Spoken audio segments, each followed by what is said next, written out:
Oke, pada video kali ini kita akan membahas bagaimana caranya membuat assembly menggunakan FreeCAD ya. Jadi FreeCAD ini adalah software CAD gratis yang Anda dapat gunakan untuk kebutuhan komersil yang tentunya tidak hanya gratis untuk mahasiswa gitu ya. Nah, untuk membuat assembly, mungkin teman-teman bisa ikuti dulu video sebelumnya membuat beberapa part ya, seperti poros, bearing, dan juga puli. Jadi kita nanti akan langsung membuka file-file tersebut. Nah, kita buat dulu new dokumen atau bisa langsung di create assembly ini ya. New dokumen, kemudian di sini kita akan pilih assembly. Nah, untuk menambahkan part di task ini kita create dulu new assembly ya. Jadi di new assembly ini nanti akan membuat assembly baru yang masih kosong.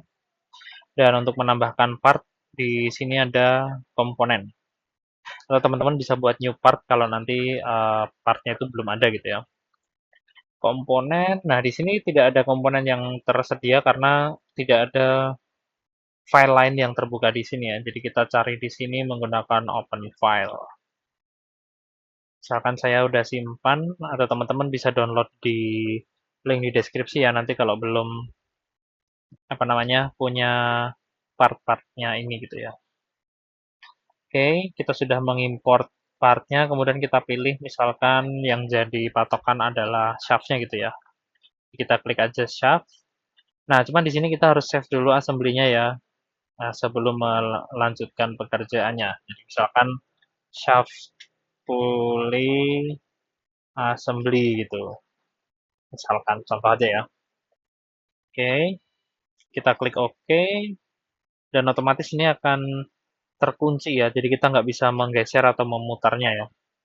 Ya tentunya masih bisa dilepas sih kalau nanti dibutuhkan. Cuman nih defaultnya adalah mengunci atau grounded untuk part yang pertama di import.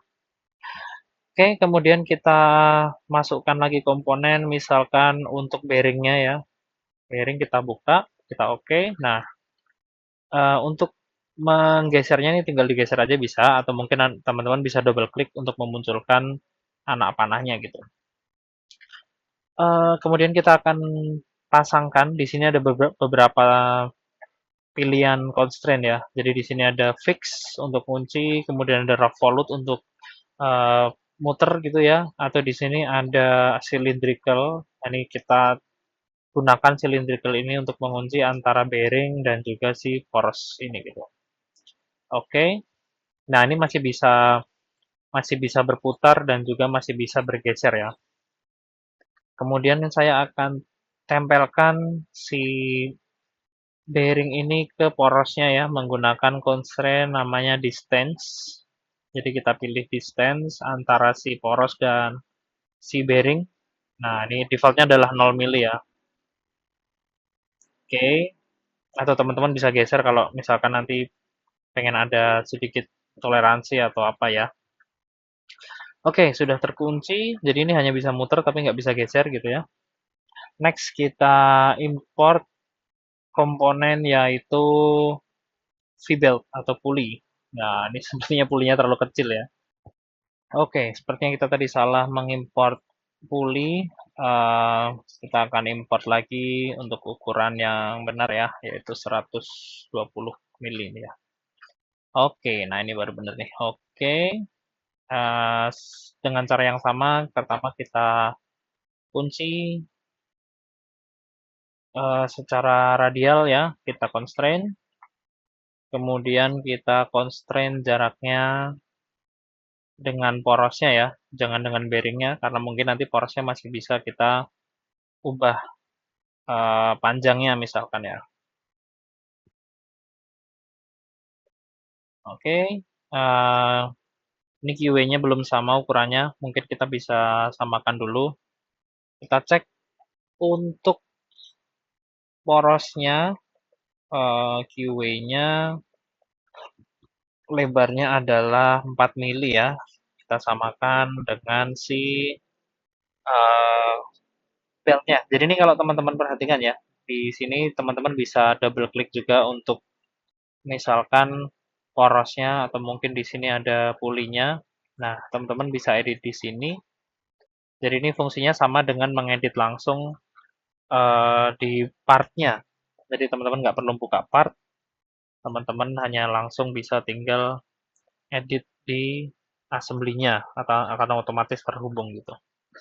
Oke, ini sudah sama ukurannya.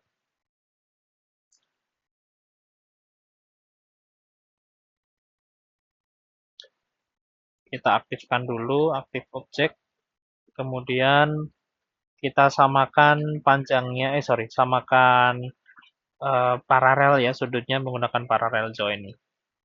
Nah, oke. Teman-teman tentunya bisa buat key ya, menggunakan di sini mungkin dengan new part, kemudian buat key, kemudian dimasukkan dan di assembly ya kalau dibutuhkan. Cuman mungkin ini sudah cukup.